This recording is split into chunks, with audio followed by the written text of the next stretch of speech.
지금부터 P4G 정상회의 결과 From now on, we are going to start this session on the post-P4G Seoul Summit effort towards COP26. I'm Kim Ga-eun, MC for this session. Great to see you all. Before we start this session, I'd like to invite Mr. Kim Chang-soo, Director of the Ministry of Foreign Affairs. He is going to introduce the moderator and main speakers. Good afternoon. Welcome to the Jeju Forum and this very special session on post-P4G Seoul Summit efforts towards COP26. We have organized this session bringing together the key players that participated at the summit a month ago. And we want to we're here to discuss what we can do after the P4G Summit as we prepare for COP26. Before we begin, let me introduce the 8th Secretary General of the United Nations, better known to us as the President and Chair of Global Green Growth Institute, Mr. Ban Ki-moon, for his congratulatory remarks. Dear Ambassador Yoo Yeon-chul, Ambassador and Deputy Minister for Climate Change of the Ministry of Foreign Affairs, distinguished panelists and guests, ladies and gentlemen.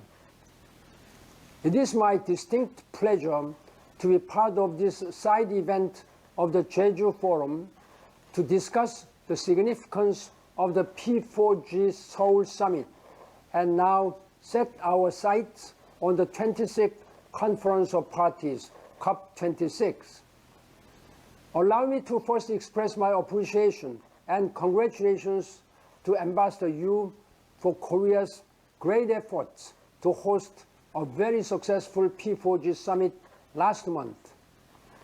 The P4G Summit was a timely summit, and this year, 2021, is shaping up to be a very memorable and successful year of climate action. As you may know, I personally participated in several events surrounding the P4G Summit as the President of the Assembly and Chair of the Council of the Global Green Growth Institute, Gggi. One of the key strengths of the P4G Summit was the diversity of partners, which included several dozen world leaders and the Korean National Assembly and several ministries, as well as numerous participants from international organizations, the private sector, local governments, and civil society groups. It is pleasantly apparent to me that we are currently in the midst of a shift in momentum for climate action. I am very pleased to see the shift in the thinking by Korean companies, such as the country's largest steelmaker, POSCO, and Korea's largest wireless carrier, SK Telecom. Many of these companies are developing and sharing their strategies to achieve carbon neutrality, while also showcasing that sustainability can be financially beneficial. As a result of the strong buy-in from diverse sectors and stakeholders, the global expectations for Korea's future role and contributions for addressing the climate crisis is suddenly significantly elevated. It has been more than a year following the World Health Organization's declaration of the COVID-19 outbreak to be a pandemic in March 2020 that we have been urging the world to seize the opportunity to green recovery packages. It is with immense satisfaction that I reflect upon how Korea has changed in just the last year, starting with the net zero pledge in October 2020 to the recent announcement of the end of financing of coal-powered plants. However, there is still much we can do. We must do to keep the momentum going and implement the Paris Climate Agreement. I hope Korea's forthcoming updated nationally determined contributions, NDCs, to be officially announced before COP26 will be ambitious and in line with those of the United States and the European Union. I would also like to see Korea's official development assistance, ODA, which currently ranks towards the lower end among OECD countries in terms of a percentage of GDP, expand to approach the average percentage of GDP of OECD countries. Perhaps more importantly, I would like to see the share of green ODA significantly increase to 40% or more of its overall ODA, which would be in line with the ambition of the Green New Deal and many donor countries. If Korea can continue to push the envelope in such a ways, it would put pressure on others to take ambitious actions that the world needs. Korea would no longer be following. It would be leading the global momentum that may very well end with a highly successful COP26. I thank you, and I wish you a very green and successful event. Thank you. 감사합니다.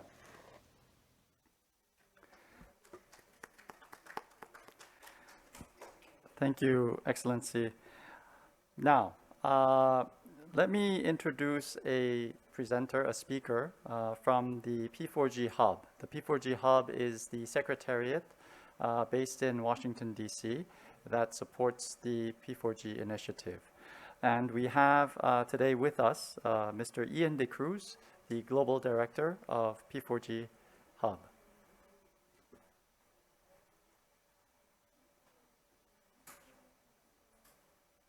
Rest of the year and beyond. The 2021 P4G Seoul Summit was an action-focused event that captured the essence of P4G.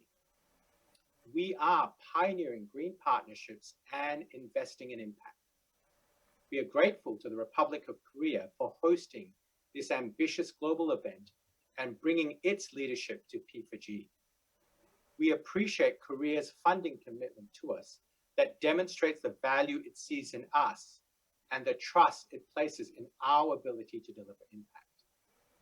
At the summit, we saw 67 world leaders and heads of international organizations discuss the urgent need for investing in bold climate solutions in developing countries. We had leaders including Prime Minister Mette Frederiksen of Denmark, President Sheikh Hasina of Bangladesh, US Special Envoy for Climate John Kerry, and many others highlight P4G as a delivery mechanism that can turn political commitments into investable, market-based solutions for developing countries. They also underscored the importance of partnerships.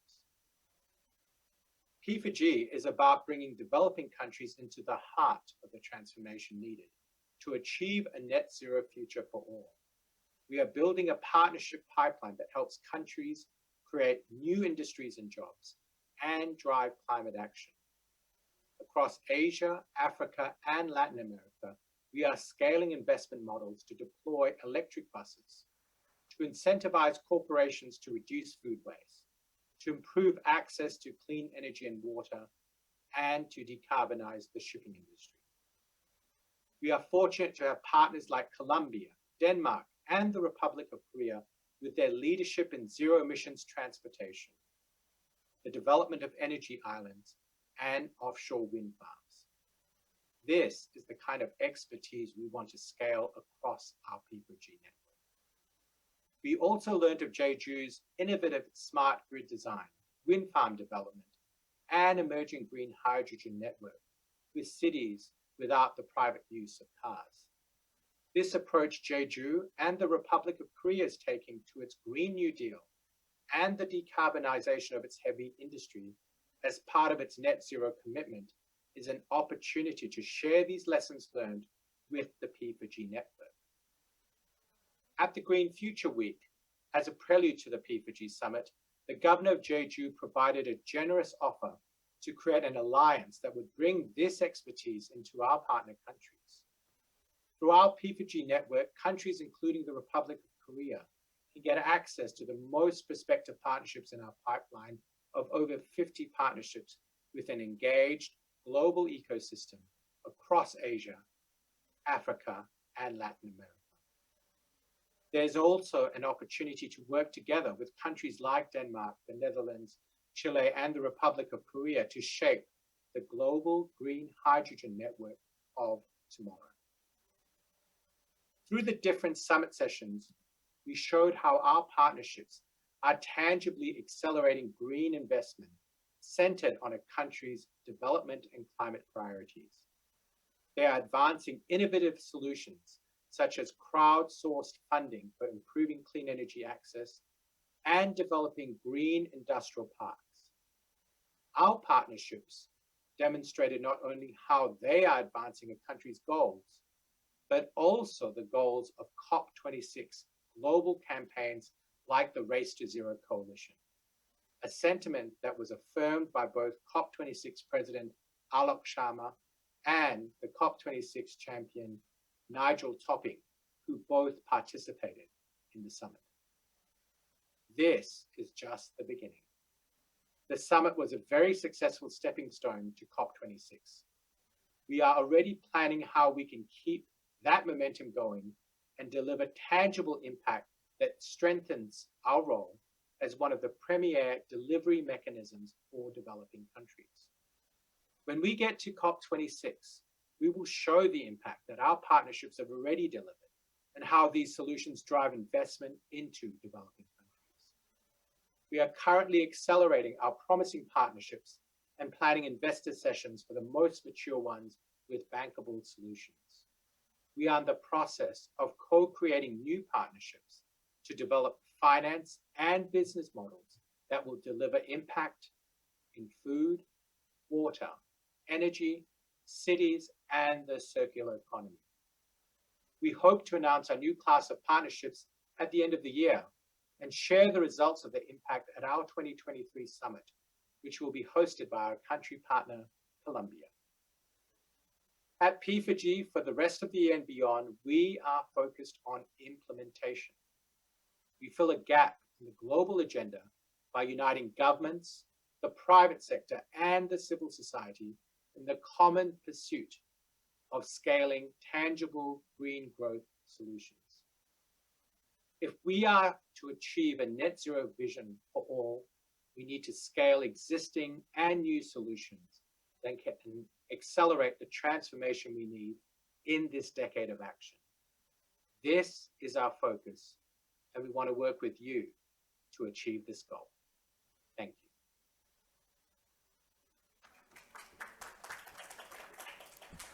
Thank you, Ian. Now, let's begin our discussion led by our climate ambassador from the Ministry of Foreign Affairs. He also filled in the hat, or he wore the hat of the executive director for the preparatory office leading the P4G summit. He was the mastermind, the maestro behind the summit, so to speak. So let me introduce Ambassador Yoo Chul, and he will lead as a moderator for the session. Ambassador Yoo. Thank you, Chang-soo. As introduced, I'm Yoo Chul, the Ambassador for Climate Change of the Republic of Korea. I'm honored to be a part of this session as moderator. And good afternoon, everybody. And let me begin by welcoming our distinguished panelists and the participants joining us here, both online and offline. And thank you for your participation and interest in our session. And for today's session, we are joined by Ambassador Ina Jensen of Denmark, the previous P4G summit hosting country. Thank you so much. And next to him, the ambassador, the Juan Carlos Caiza of Colombia, next P4G summit hosting country. And the panelists, they participated through the online, are Ambassador Simon Smith of UK and Dr. Frank Leisberman, the Director General of Gggi, and Dr. Oyun Sanjasren, the Director of External Affairs of GCF. Thank you so much for joining us. And we look forward to their views and insights on today's agenda. Having said that, let me begin the discussion by asking a question to all of you. At this session, we will have 2 rounds. At the first round, I will ask the same question, general question, to all the panelists. And then at the second round, I will ask a different question to each panelist, and then each panelist will respond to the separate question. So at the first, I will begin the round 1. As we begin to implement the Paris Agreement, we have seen a series of high-level events this year, beginning with the Adaptation Summit, followed by the US-led the Climate Summit. Building on its announcements on the Green New Deal and 2050 carbon neutrality pledge, Korea hosted the P4G Summit last month. What have we achieved through the P4G Seoul Summit? Where do you see P4G headed as platform contributing to global efforts? What more is to be expected of Korea in the post-P4G Summit? So, with regard to this question, may we hear from each of you for the 5 minutes on this question, starting from the Aina Jensen, Ambassador of Denmark. You have the floor, Aina. Thank you very much, Ambassador Yo, and thank you for inviting me here today. On your first question, what have we achieved? I would first of all like to say big congratulations to Korea for pulling off an event or summit like this one, the P4G, during difficult times. Well done, and not least to you, Ambassador Yo. Big praise. It has been difficult, we know it, but you did it together with your team. Secondly, I think, we have seen sort of an increase in awareness and activities. Beginning of this year, we saw the Adaptation Conference in the Netherlands. That was a very useful one. Then US came back, and Biden had his big conference on climate summit in April. That gave a huge push to countries stepping up, coming to the table. And next step was then the P4G summit. And this is only one step on the road, because end of the year we will have the COP26 that I will get back to in a minute. But I must say, I've been impressed with the way Korea has stepped up and showed itself on the international scene in the past year. The Green New Deal that came last summer was impressive, with 40% of the funds reserved for green initiatives. In autumn, you came with a net zero commitment. I think many people did not expect it, but you did it. It was great. Later on, you announced stop for financing of coal overseas. Very important, because there's still a number of countries that have been financing coals overseas. And if we are to stop and move towards renewables, somebody's got to start. And in this case, Korea stepped forward again. During the P4G summit, you again announced that your national determined commitment will be increased. You have one of 24% now. We hope for an ambitious one later on in the year. So on Korea's side, you have come very, very far in 1 year. Congratulations on that. This, of course, is a stepping stone on the way to COP26 later in the year. A very important one, because without commitment, without forward movement, we're going nowhere. And so Korea has definitely contributed on this road. I think that looking at the reaffirmment or the international platform that the P4G has certainly raised the commitments, the awareness, and the interest and wanting to move in that direction. We have seen a lot of work in food security, clean water, clean air, sustainable cities and sort of responsible consumption and use and recycling and so on. So we are on this track that is we all need to be on. Now question number 2, where do we see P4G head as a platform? For those of you who don't know, it started in Copenhagen 3 years ago, where we had the first summit led by Denmark, but 12 countries committed to that. And these 12 countries have, in the remaining period, worked on partnerships, and like Mr. Ian de Cruz said, you know, more than 50 partnerships have been developed, leading the way on sustainable transportation, shipping, and you name it. So I must say, I think P4G has come to stay. As Ian de Cruz also said, 67 world leaders were participating in the P4G summit. That is very impressive. I know that maybe more have participated due to the virtual format, but still, you know, having that many participate in an event like the P4G summit is just impressive. So we wish for scaling up and seeing more results, and I think that more than 50 projects have already on an annual basis reduced 110,000 tons of CO2, so we're on the right track. We're moving where we need. And these 12 countries are also there to lead the way, show what needs to be done and so on. What more is expected for Korea in the post-P4G summit? Now it's all over, and it has been hard work, and some people are sort of resting after the hard work. But when that is done, I think we have the next host, my friend from Colombia, Juan Carlos.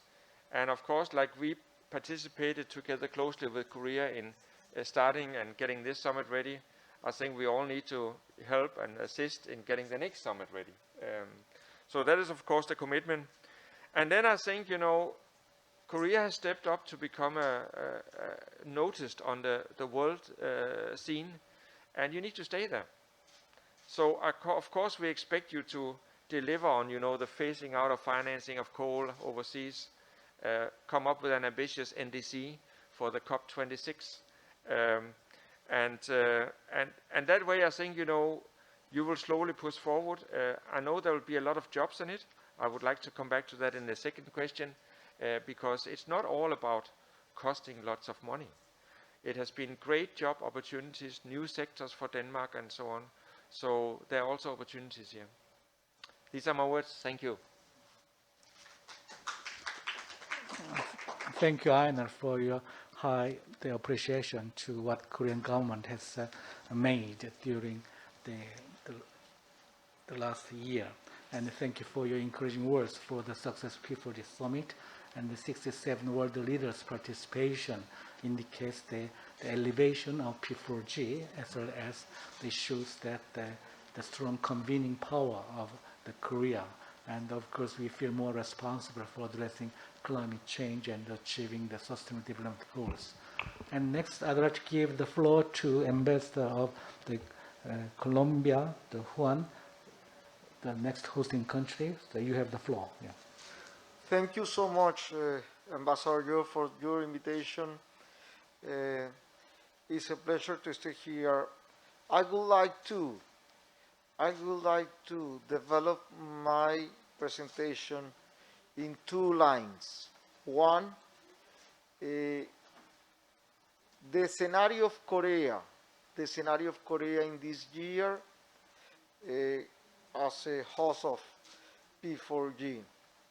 I would like to say that it's a coincidence. 70 years ago, 71 years ago began the Korean War. Korea in the last 70 years moved the development around 3 pillars: education, digital innovation, and free trade. In 2008, Korea began a public policy around green growth. Korea has here 2 platforms too, GCF and Gggi. Now, the COVID-19, Korea developed one reaction with Korean New Deal, more digital and green. I believe this scenario is very important because Korea demonstrated that obtaining in the last years the skills to promote and organize projects in these lines. The second point that I would like to express is it's a coincidence. COVID-19, P4G in the middle of COVID-19.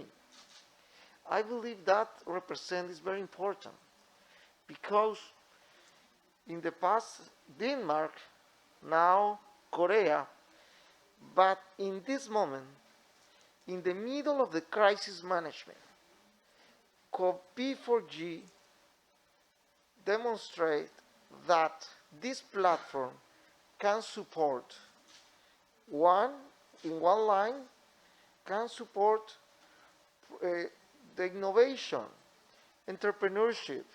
Korea demonstrated, for example, how can move the last year around e-commerce, how can move the country around digital innovation. If you review the ranking of Bloomberg last February 2, Korea obtained the #1 location in the ranking. You know, the outcome of that is about the digital innovation.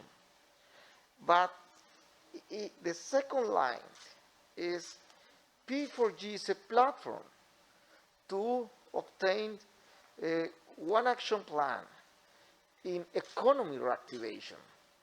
The impact of COVID-19 affected the infrastructure of entrepreneurship. This platform can support in a concept that Frank knows very well, the sustainable entrepreneurship. We need to create with the concept of public-private partnership this kind of projects. Thank you. Thank you, Juan. It is indeed that ultimate goal of P4G is to make the sustainable business model. And as the next P4G, the summit hosting country, I highly appreciate your willingness to express that. And now I turn to the panelists that participated through the online. Can I invite the ambassador of UK, Simon Smith? Where are you? So I'd like to give the floor to the ambassador of UK, Simon. Simon, you have the floor.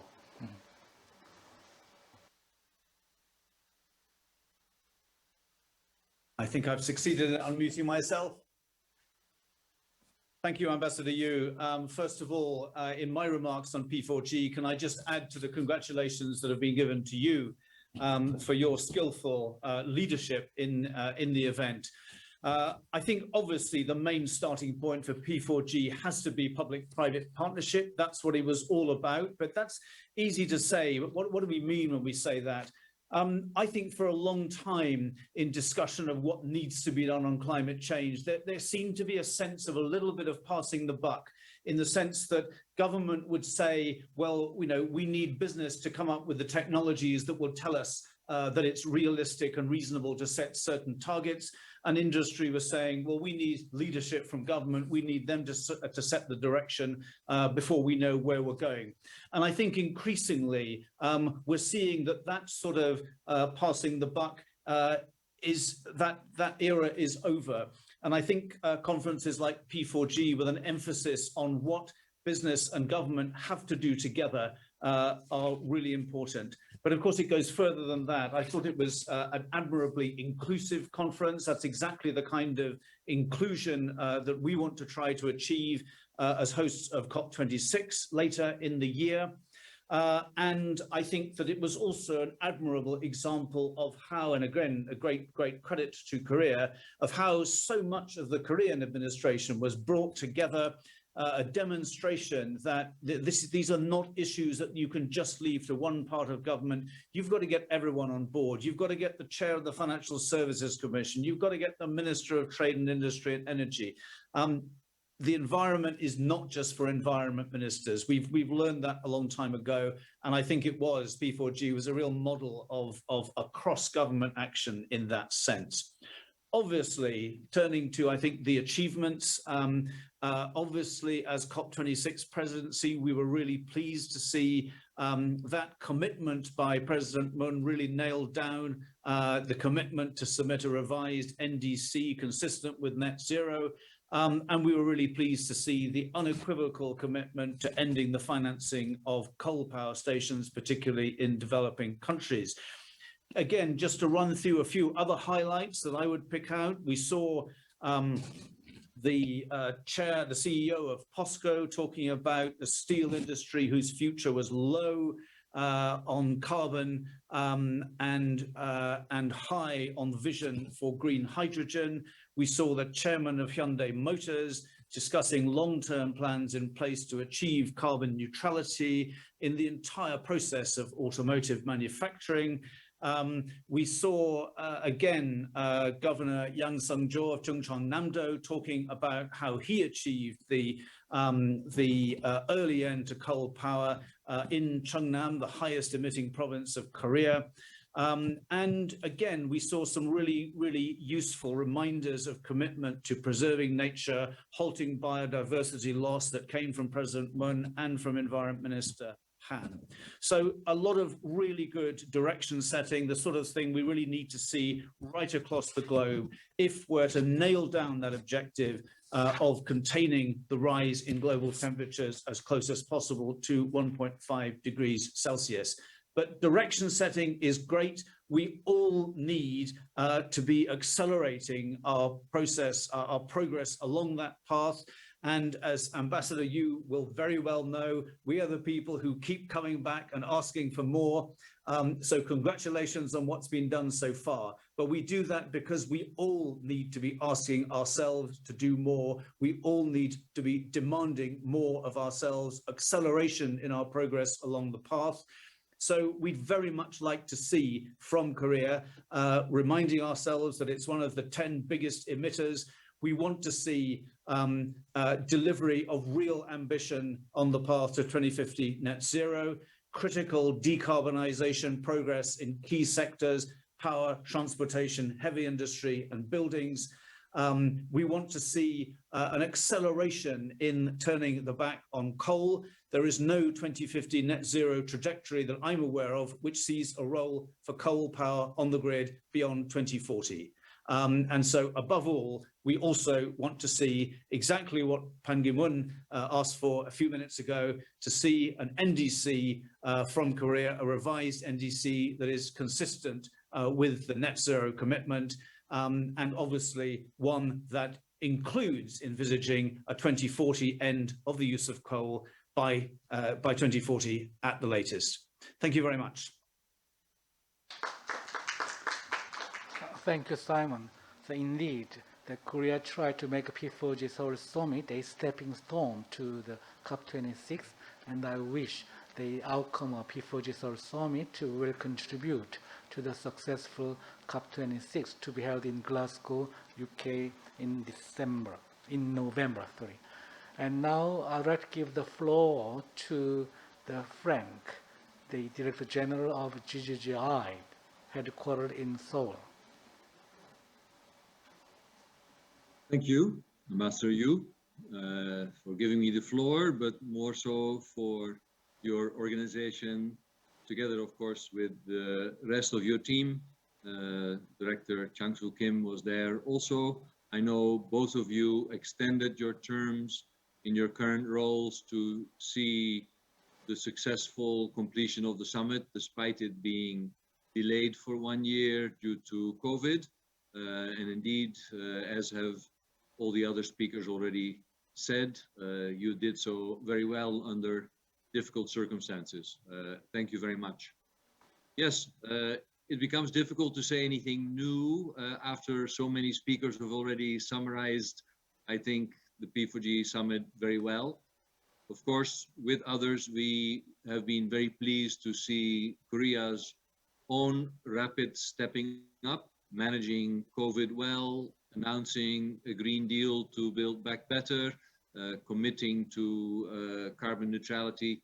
And of course, like everybody else, we echo that we hope to see a strong NDC to complete that set of pledges. But confident that that will be the case, let me say that as an international organization, we see a lot of scope for the kind of partnerships that the P4G summit focused on internationally. So we hope that indeed Korea, not only the government, but also Korean private sector, will use the opportunity to share Green New Deal, Digital New Deal type advancements in key partners of Korea, including near countries like Vietnam and Indonesia, where there's such a strong investment from the private sector and such a good relationship between governments. And those countries, as we all know, haven't yet made those commitments that the other speakers were discussing. You know, powering past coal will be critical for not only Korea, but for the region. So if Korea is able to make such a commitment, it will be an excellent example in the region, and both the government and the private sector hopefully can play a really good role. Of course, we were very pleased when President Moon announced Korea Green New Deal Fund, which hopefully will play a leading role in sharing that commitment from Korea to build back better with other countries as well. Some people have said only 5 million, but I think the president intended 5 million per year, and we've signed an MOU with the Ministry of Economy and Finance for 5 years. So the president could have said 25 million, and we believe that that 25 million in essentially project preparation grants or facility will lead to billions of green and climate finance for the member countries of Gggi, and will therefore make an important contribution, first to building back better, and at the same time to accelerated climate action. We are of course very pleased to see Colombia take over the baton from Korea. Colombia is a very, well, it is still a young member of Gggi, but has been a very active partner for years, and it demonstrates the kind of partnership that P4G wants to share with the world. In Colombia, Gggi works in partnership between Norway and Colombia on REDD+, or protecting the Amazon. With support from the UK, we work on accelerating renewable energy investments in Colombia, and in the pipeline, we work on a strong partnership between Colombia and the Republic of Korea, both in climate smart agriculture and indeed green entrepreneurship, which is so necessary to build back better. So we do agree with all other speakers that the P4G summit here was an important stepping stone, first to COP26, but hopefully in the years to come to build back better and show in the region that we can power past coal, and in the wider world, also looking to countries that haven't contributed very much to greenhouse gas emissions and will need to adapt to the unavoidable changing climate, particularly thinking of Africa and small island developing states, that we not only focus on reducing emissions, but also on supporting countries in very vulnerable conditions to strengthen their resilience and deal with the other SDGs at the same time. So I think Colombia will be a great opportunity to discuss the next series of advancements that we will need to see first at COP26, but then in the years beyond that. Thank you, Ambassador Yu. I give it back to you.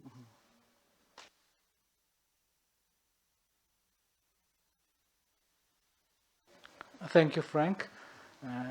I'm most grateful to Gggi for assisting our team for the successful P4G Seoul Summit.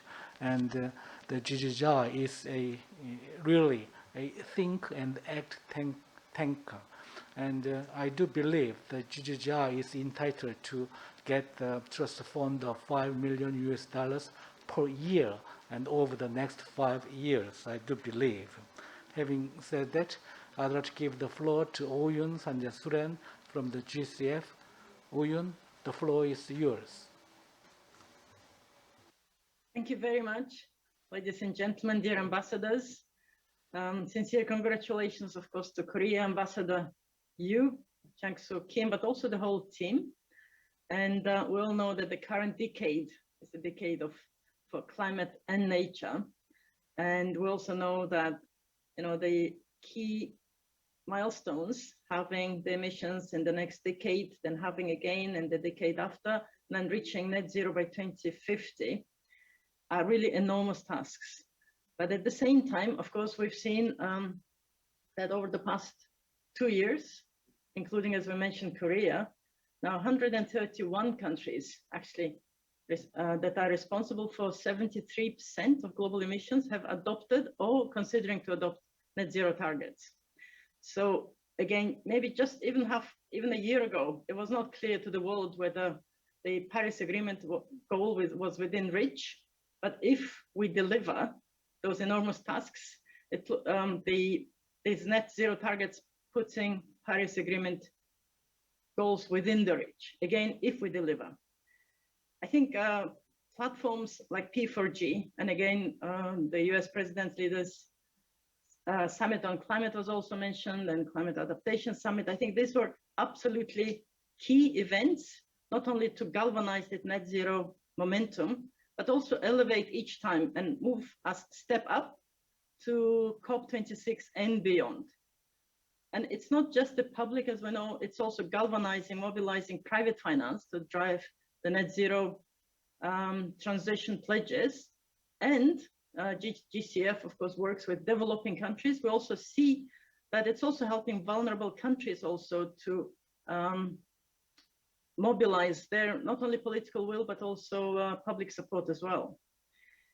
Of course, we know that all these pledges must now be translated into, so the question was, Ambassador Yu, what's expected of Korea in the post P4G summit? And again, not only Korea, from all of us, from all the countries, of course, translating those commitments into real commitments at the COP26 in Glasgow, then into NDCs, that is, then also translating those into detailed emission reduction plans. And for that, very important, of course, to dramatically scale up climate finance, but also climate innovation and investment. From our perspective, GCF, where we've been already for the last 5-6 years, we're working with more than now 140 countries, where a lot of pipeline of projects comes, a lot of thinking from the developing countries comes, how do we move both towards mitigation and adaptation? We can see that it's not just the increase in the finances, but it's also investment, financing different set of assets, new sort of innovation, and things that actually addresses also not only specifically climate, but also if we can get co-benefits for social inclusion, poverty alleviation. More recently, of course, COVID is very, very important. Now, Korea, I think, is in a very extremely influential leadership role now. I think we all recognize that. It has become a model for developing countries in the way it has rapidly industrialized and built economy, both based on on fast internet speeds, but also digitalization, and as I think was mentioned previously, on the free economy. And now with the new carbon neutrality pledge and Korean Green New Deal, it's also becoming a model for developing countries to pave the way to become a leader in sustainable green growth. Without repeating what the previous speaker said, and of course very valid points, I want to emphasize two leadership roles that Korea is playing currently. One is, of course, the implementation domestically of the net zero pledges and then becoming a role model for transition to carbon neutrality. I think this is very important. And the second role, a leadership role that I want to emphasize, is that providing major support to developing countries in their transition to low carbon society. By this, I mean Korea's role in hosting international organizations like GCF and Gggi and actively contributing to platforms like P4G. Say, GCF is now the world's largest multilateral climate fund. The current portfolio is about $30 billion US, and in this 8.3 billion is co-investment from GCF. And then we, for example, currently already allocated funding for 179 mitigation and adaptation projects, but also many more in readiness and capacity building grants.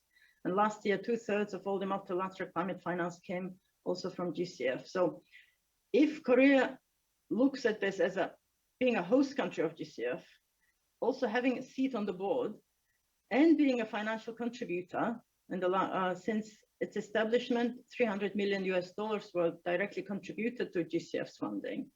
So Korea is greatly supporting, through the hosting and contributing, supporting these 100+ developing countries in their strive to paradigm shifts to new and low carbon climate resilient way of development and growth. This role is not that often recognized, I think. You know, everybody now, of course, recognizes the role in the carbon neutrality and being a role model, but I think Korea should be very proud of this contribution through hosting GGGIs, GCF, P4G, etc. Should be really proud of this contribution to efforts in those more than 100+, 150+ maybe developing countries. And of course, if the share of the green ODA goes up as well, that's also another big leverage. So I just wanted to also thank Korea for this leadership as well. Thank you. Thank you. Over to you, Ambassador Yu. Thank you, Owen, for your comment that Korea is an influential leader in the world and showing the green leadership internally as well as externally, with a particular emphasis on the supporting the developing countries for their efforts in addressing climate change. GCF has the similar role in supporting the developing countries. So Korea, together with the GCF, will do everything possible on their part for supporting developing countries for their efforts in addressing climate change. Thank you so much to all the panelists for the response to the general question. And now I'd like to move towards the second round. As you all have well described, meaningful efforts are being made both within Korea and also on the international level to address global challenges. This brings me to my second question for you, the Ambassador of the Denmark, Jensen. This specifically, the question to Ambassador of Denmark. It is interesting to note that the trend to take climate action is certainly evident in businesses too, leading to changes within the Korean businesses sector. Despite these changes, what are the hurdles for businesses to be more green? What more can you do to help the businesses take more action and pursue public-private partnerships? Mr. Ambassador, you have the floor. Thank you very much, Ambassador Yu. You're right, there are certainly a number of hurdles, and I would like to use the examples from Denmark and Korea to try and illustrate some of the hurdles that I think that are out there.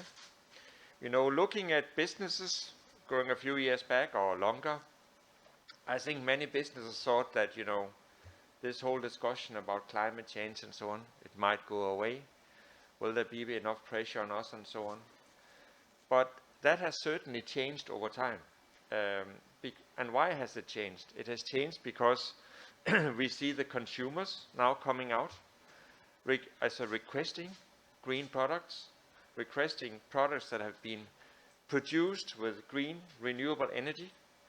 And all of a sudden we see the tables turn a bit, because in the past, you know, no pressure on the private companies maybe, all of a sudden consumers put pressure on the companies and want the green products. So they need to get renewable energy.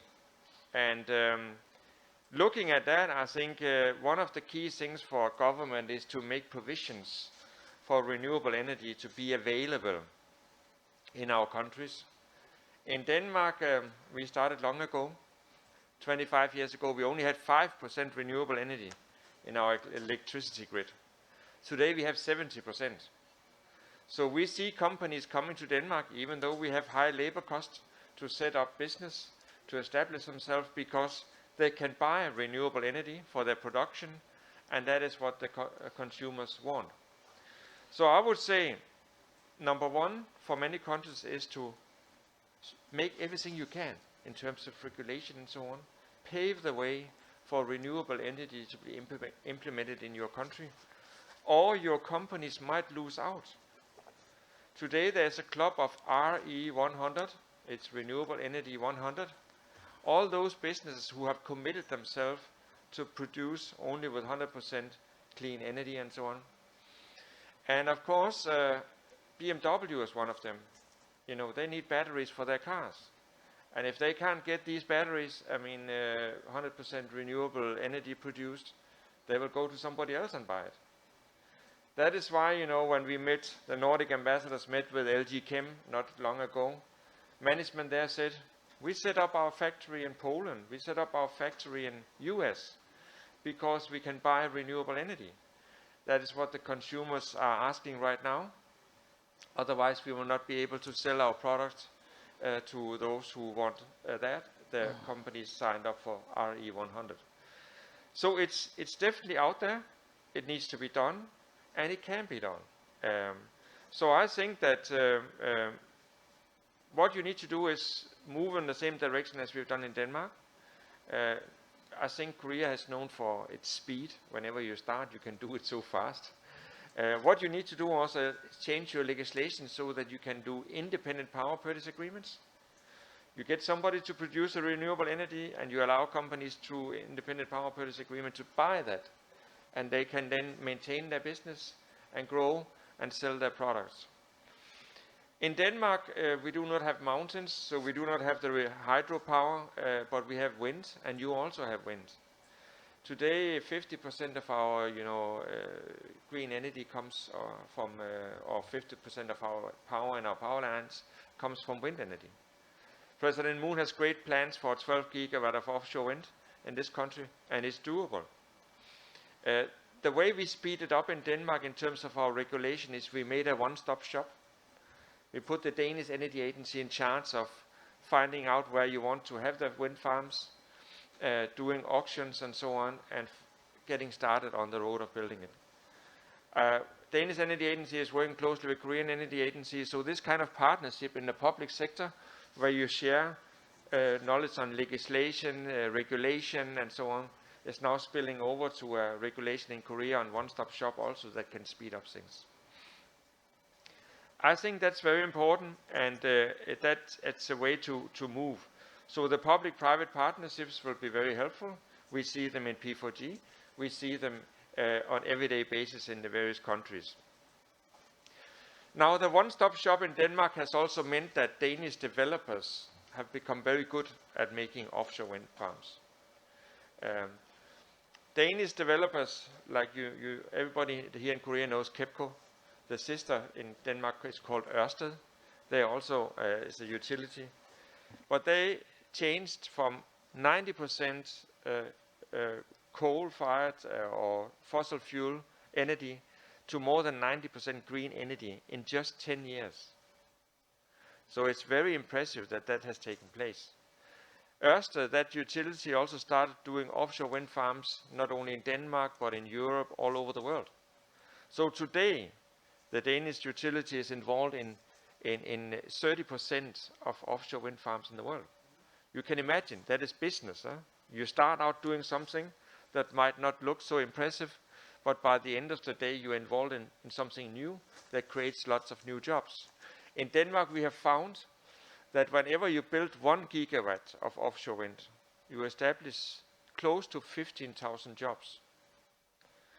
So if you look at President Moon's initiative with 12 gigawatt, you're looking at 150,000 jobs or more. If you continue on that route, there's a lot more to be done. We have also in Denmark on the west coast a harbor town called Esbjerg. Esbjerg is shipping out, the turbines to be installed at the sea, and they are involved in 40% of the offshore wind farms in Europe. So a harbor town, it could be Mokpo, it could be Ulsan, it could be Gunsan or whatever that takes up that role. Areas that will be developed and new jobs created. In Esbjerg Harbor now more than 25% of the people in that town is involved in renewable energy. The total industrial sector in Denmark counts 6 to 7% of people involved in renewable energy in the private sector. It's 11 to 12, 13% of our export yearly on renewable energy. So it's a new sector, it's a new business, and Korea can do the same, and many countries can do the same. So we should not look at it as a disadvantage. We should actually look at it as an opportunity. When we do this transformation, we move in a direction that will be helpful for us in the future. My last comment is that we believe in Denmark that the future will be power stations at sea. So we built the first energy island now 80 kilometers off the coastline. That energy island will have huge wind turbines connected to produce a massive amount of energy. Power lines to UK, power lines to Germany, Netherlands, and Denmark, of course. We think there's scope for 12 to 15 energy islands in Europe, up to 200 gigawatts to be installed in the next 20 to 30 years. When we look at Asia, we think there could be scope for up to 600 gigawatts of offshore wind in energy islands. So I'm just saying, whoever gets out there first and start this business in Asia has a huge business opportunity that, can take over from shipping and massive industry and so on. So I just want to leave the impression that, working on environment might seem cumbersome sometimes. Working on the climate might seem costly. But in Denmark, we would never consider building a coal-fired power plant anymore. Wind and solar is cheaper, so that's the way to go. And that should be my last words here now. Thank you, Mr. Ambassador. Thank you, Ambassador Einar, for your remarks on the successful story of Denmark's energy transition and where our businesses they should be looking in pursuit of the green society. And now I'd like to move on to our Latin American countries. This question would be for you, Ambassador Huang. As the host of 2023 P4G Summit and the member of the P4G Troika, what role do you see Colombia playing as we prepare for the next summit? And how can P4G contribute in Latin America to address the global challenges? Juan, you have the floor. Thank you, Ambassador Yu. I would like to say that in 2023, the scenario will be Latin America. And I would like to talk about the scenario, the Latin American scenario. In the last question, I had the opportunity to talk the scenario of P4G in the middle of crisis management of COVID-19. But after COVID-19, the world needs to prepare to new challenges, health challenges, food safety challenges, climate change, energy challenges. Latin America is a country with two characteristics. One, the major biodiversity in the world. We have Amazonian region, Chocoyo geographical region, Orinoquia region, Andean region, Pacific and Atlantic. And second, Latin America is a continent with the objective to work in agricultural projects, smart farms. Then, if you review Colombia, Colombia is very special because Colombia is the only country in Latin America, when you have the opportunity to visit in 2 years, the only country in Latin America that has all these worlds. The 35% of the land of Colombia is Amazon region. 15% of the land is Orinoquia region. Orinoquia region is destined to develop rural projects. Gggi, here there are good news. The Global Green Growth Institute began in Colombia 5 years ago. Projects in this region, in Meta, no, a big destined to develop agricultural projects.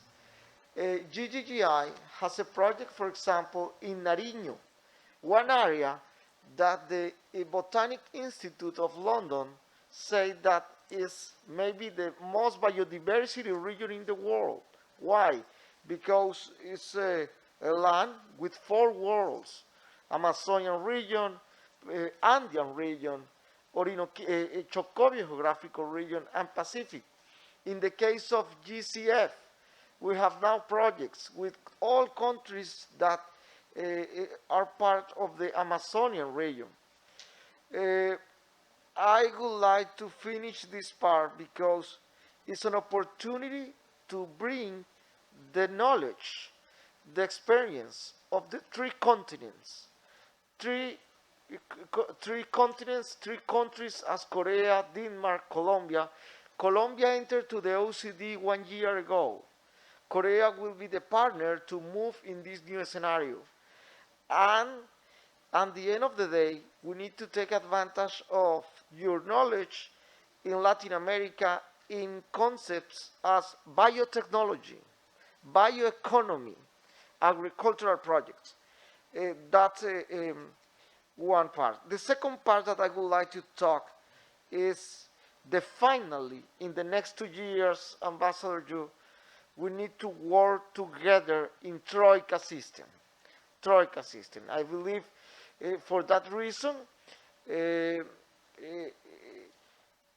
Colombia create a task force with all agencies in my country with the objective to promote one mission that would like to visit Denmark, no, and after that visit Korea, and I would like to finish obviously with the scenario of Glasgow, with the objective to establish one agenda to establish one action plan in international cooperation between 3 continents. Thank you.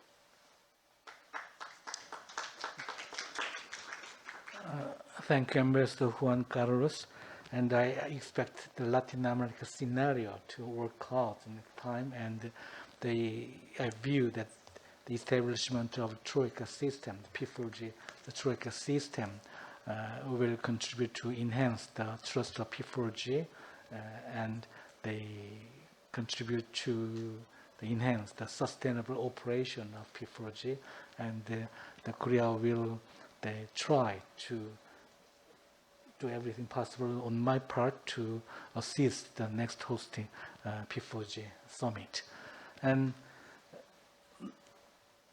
having said that, we can now shift to discussing the future path of our green society. I'd like to give the floor to Ambassador Simon Smith. The question is, coming out of a successful G7 summit and headed towards COP26, what are the takeaways from the Cornwall consensus? How can we build on the outcomes of Cornwall? What are the challenges ahead as we prepare for the COP26 and beyond? Simon, you have the floor. Thank you. I'll try and keep this simple, but just to say that one of the big takeaways from the G7 summit was a long statement of commitment from the participants, a document entitled The Road to COP26, which can be accessed on www.g7uk.org. Read all about it there. But just to pick out a few things there where the G7 summit, I think, produced absolute shared commitment. One shared commitment to keeping the 1.5 degrees Celsius target within reach. And what that means What that commitment means, it means that all the G7 countries have committed to NDCs that are consistent with trajectories towards net zero. And that's essential to keep the 1.5 degrees target within reach. And we really need to see huge emissions reduction across the globe in the next decade in the region of about 50%. So that's what we need from the aggregate of the NDCs we're looking for at COP26. There was also a really important commitment by the G7 participants to the commitment to adapting to protect communities and natural habitats. And that in turn leads to highlight the importance of another commitment at G7, and that was the absolute imperative of mobilizing more climate finance. Yes, there's been progress, but no, it's not enough. Developing countries need to make good on their promise to mobilize at least $100 billion in climate finance through to 2025 from public and private sources. We saw some nice commitments from some of the participants at G7. That again helps to build the momentum, but still it is not enough. And we need all of us to be looking at where we can find greater commitment, where we can find greater volume.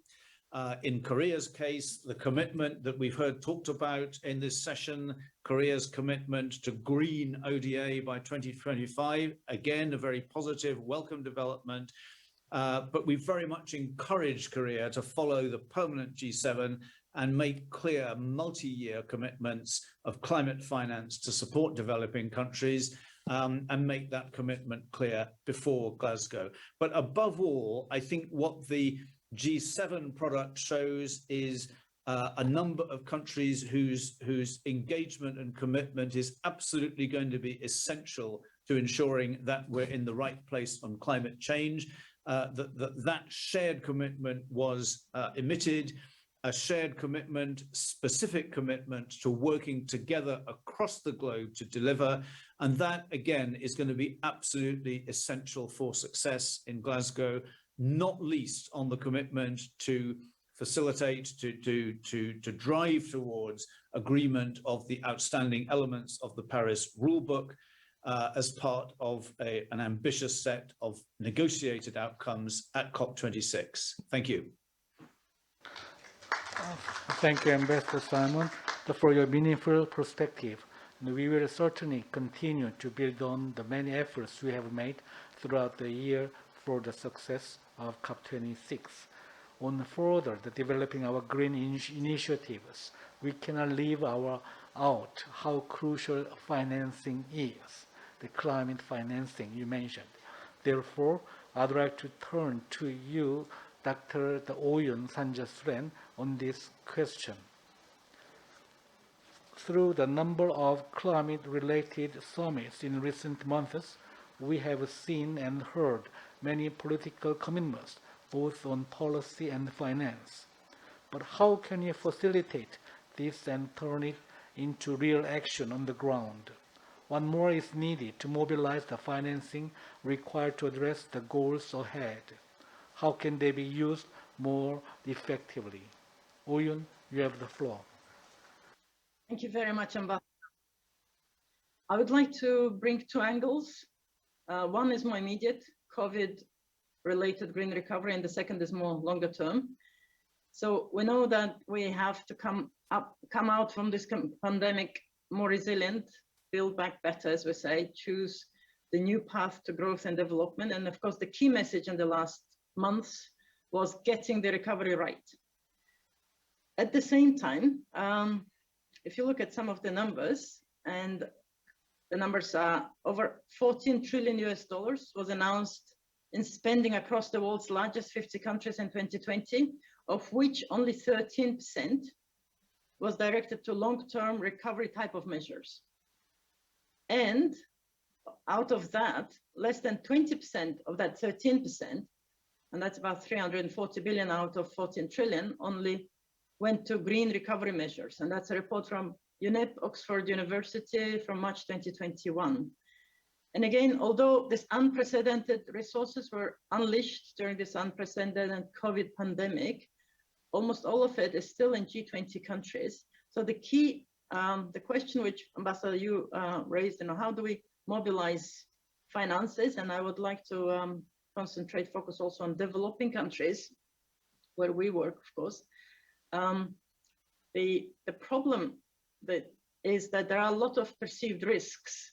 On one side, the value of climate finance opportunities in developing countries between now and 2030 is estimated up to $23 trillion US.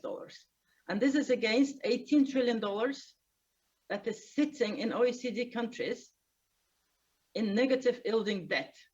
So logically, one would have thought that increasing this flow of climate finance from OECD countries, and that's not only public, private sector, institutional, other types of investors, sort of logically flowing from this negative yielding debt to this huge, what looks like a huge opportunities in low carbon green growth in developing countries, should be a natural win-win way both for climate action and green recovery measures.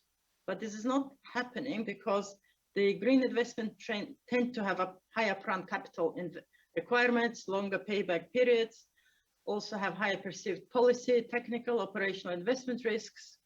So the key to unlocking this capital and then getting this flow is leveraging the investment to unblock these barriers.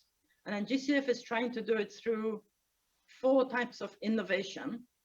One is in policy and regulatory. It's not only de-risking only private sector investment or even public sector investment, it's also de-risking the policy and regulatory.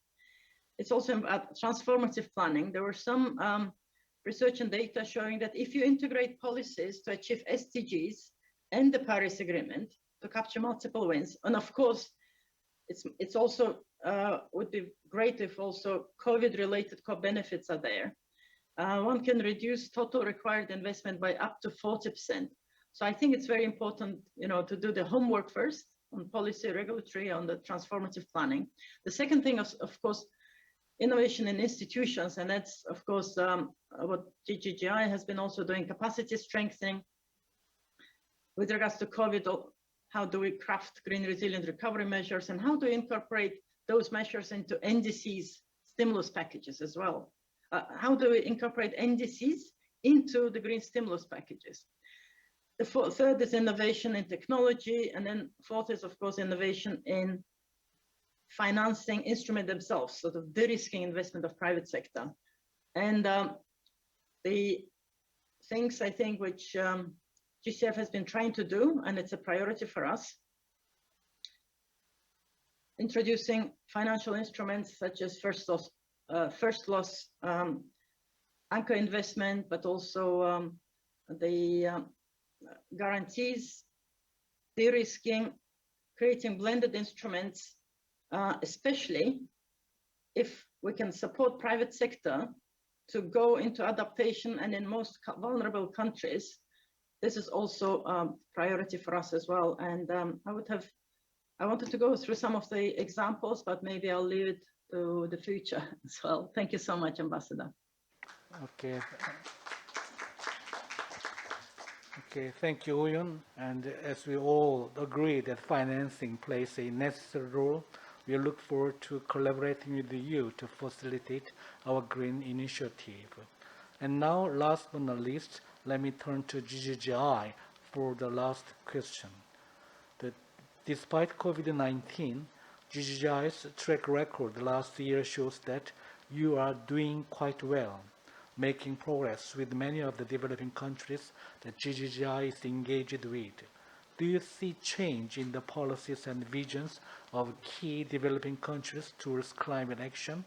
And what more can be done to facilitate this and translate it into more concrete transitions? And can you share with us some best practices? Frank, you have the floor. Thank you, Ambassador Yu. And of course, as a private citizen and as a lifelong environmental activist, I Couldn't be more pleased to hear people like the UK ambassador speaking about the G7 and their strong advocacy for climate change.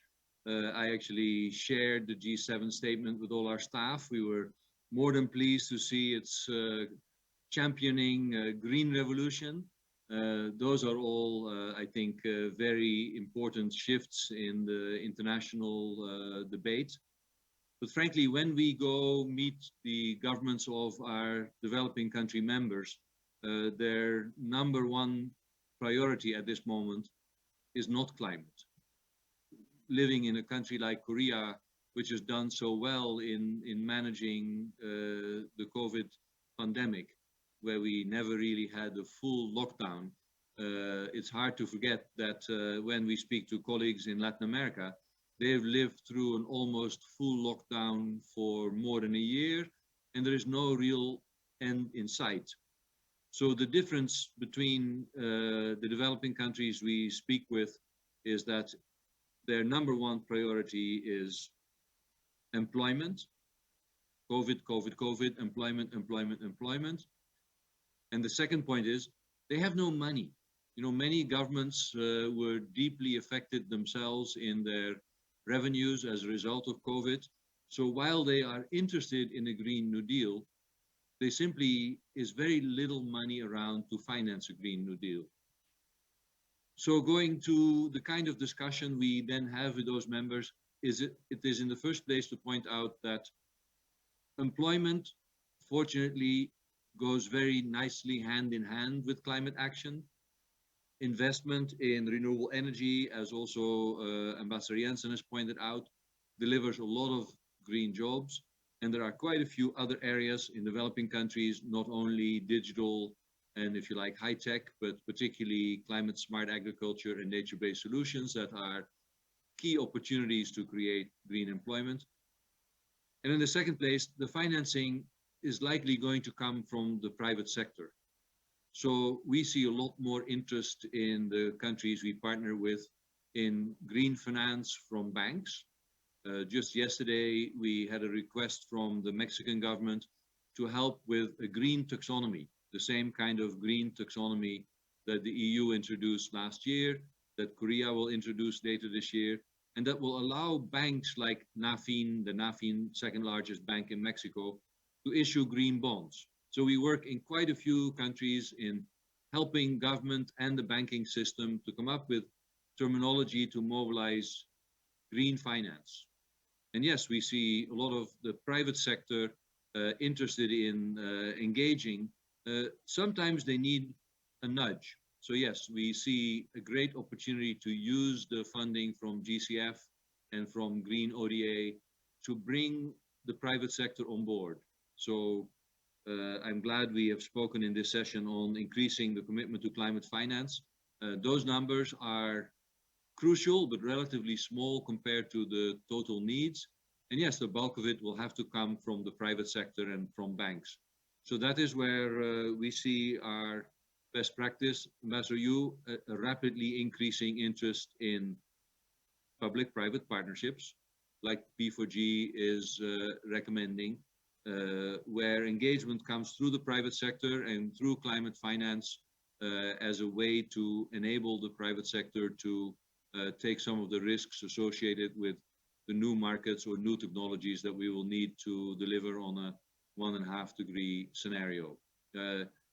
Even for countries like Korea, I think things like green hydrogen are very high on the agenda, and we see opportunities to produce green hydrogen in other member countries, in countries like Indonesia or Laos, where they have excess hydropower or opportunities for renewable energy. Even Mongolia, countries like Oyun's Mongolia, where there's a potential for large-scale renewable energy that potentially could become green hydrogen to come to countries like Korea and could be a game changer for carbon neutrality here. That's actually an event we're organizing next week. And indeed, we think that that will be a key subject that we'll see rising in importance in the years to come. So in short, Ambassador Yu, very challenging circumstances in developing countries, But still, we remain optimistic and hope that P4G and the countries around the table here can help show the way to that even developing countries need Green New Deals to be able to build back better and accelerate climate action. Thank you. Thank you, Frank, for the detailed explanation on developing countries, the circumstances and situations. And I can see the time is running out, so it is quite unfortunate to invite the questions from the floor. So, and now is the time for me to wrap up here. Lastly, I'd like to say that since I was appointed to serve as climate ambassador in June 2018, I had the fortune to be involved in many different climate and environment-related works. And the one that stands out is P4G.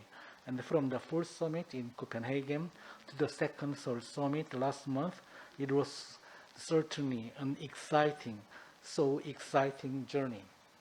As a public servant and having dedicated most of my career on environment diplomacy, it was an exhilarating experience for me to personally witness the change that we have made possible the past year. All of this was possible because there was a sense of solidarity and support among us, especially the panelists here with us today. At times, we were pulling and pushing each other all towards the same direction and the same objective. I thank you for that. This is not to say that our work is anywhere near finished. It is only the beginning of another exciting journey for the next P4G summit.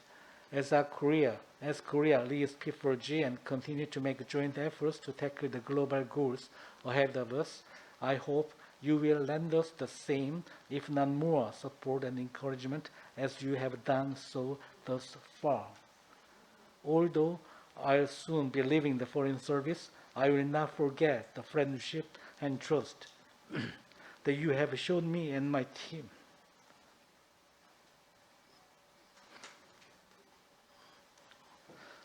These past years.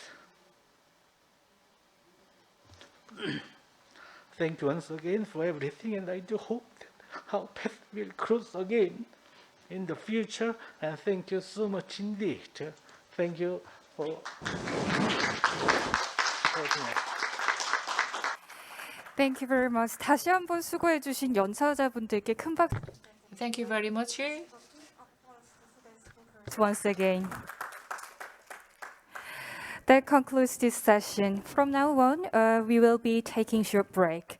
잠시 휴식 시간을 갖고 5시 10분부터는 외교부 국제 From 5 to 10, we are going to have the next session. Next session is about outcome and prospects of the open-ended working group on developments in the field of information and telecommunications in the context of international security. Now this wraps up the post-P4G Seoul Summit efforts towards COP26 session. Thank you very much for attending this session. Thank you.